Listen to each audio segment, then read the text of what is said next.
बिस्मिल्लाहिर्रहमानिर्रहीम। अस्सलाम वालेकुम, वेलकम टू माय चैनल। इस किस्म में ज़ेन घर वापस आता है और अपनी माँ से मिलता है तो मेरू उसे देखकर हैरान हो जाती है। समन ज़ेन को कहती है कि मैंने तुम्हारे लिए न जाने कैसे कैसे लोगों के आगे झुकना पड़ा है। और ज़ेन मेरू को सलाम करता है पर मेरू कोई भी जवाब नहीं देती। दूसरे सीन में मेरू जीशान को याद करती है और मुस्कान मेरू को कॉल करके ज़ेन की रिहाई के बारे में पूछती है। तो मेरू कहती है कि मैं ये सब कुछ नहीं होने दूंगी, मैं सब कुछ संभाल लूंगी। मेरू समन से पूछती है कि ज़ेन वापस कैसे आया। मैं चुप नहीं रहूंगी, आखिर तक मैं ज़ेन को सज़ा ज़रूर दिलवाऊंगी। तो समन कहती है कि तुम्हारी माँ ने माफ़ीनामे पर साइन किए हैं और मैंने तुम्हें हद से ज़्यादा इज्जत दी है और अपने बेटों के लिए तुम्हें बर्दाश्त किया है। उरूज घर के सारे काम नौकरानी से करवाती है और सारा क्रेडिट खुद लेती है। मेरू सादिया को कॉल करती है पर सादिया मुस्कान को कॉल उठाने से मना करती है और कहती है कि मैं कल बात करूंगी। और सादिया और मेरू जीशान के बारे में सोचती हैं। मेरू शाहनवाज की बातें याद करती है कि कैसे उसने मेरू के साथ धोखे से शादी की और वहाँ पर शाहनवाज आता है और मेरू से पूछता है कि तुम अभी तक सोई क्यों नहीं। तो मेरू कहती है कि आपको पता था कि मेरी अम्मी से आपकी अम्मी ने माफ़ीनामा साइन करवाया है और ज़ेन रिहा होने वाला है। तो शाहनवाज कहता है कि हाँ। तो मेरू कहती है कि तुम सब गंदे सियासतदान हो। उरूज मैके आती है और अपने बाबा को घर आने का कहती है। तो फेरोज उरूज को समझाता है कि अपने ससुराल और ससुराल वालों को अपना समझो। ज़ेन मेरू से कहता है कि मैं आ गया हूँ और आपकी नींदें उड़ा दूंगा। तो मेरू उसे थप्पड़ मारती है और कहती है कि मैंने तुम्हें जेल भेजा था और मैं कमज़ोर नहीं ताकतवर हूँ।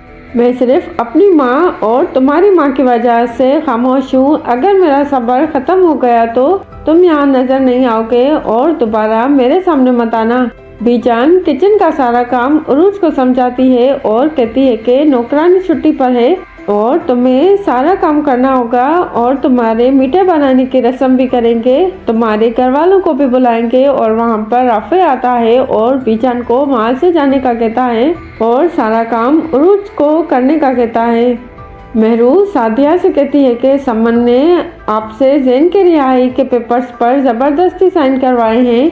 क्या आप जीशान के कातिल को इतनी आसानी से माफ़ कर देंगी। मैं ज़ेन को सज़ा दिलवाती अगर आप ऐसा न करती। तो सादिया कहती है कि मैं कुछ नहीं भूली, अगर मैं ऐसा न करती तब भी वो रिहा हो जाता। वो बहुत ताकतवर लोग हैं और मैं तुम लोगों की वजह से मजबूर हूँ। तो मेरू कहती है कि हम आपकी ताकत थे, मजबूरी कब से बन गए, आपने अच्छा नहीं किया और गुस्से में वहाँ से जाने लगती है। तो मुस्कान मेरू से कहती है कि अम्मी आपसे और जीशान से बहुत प्यार करती हैं पर अम्मी अभी मजबूर हैं। तो मेरू फिर भी गुस्से में वहाँ से चली जाती है।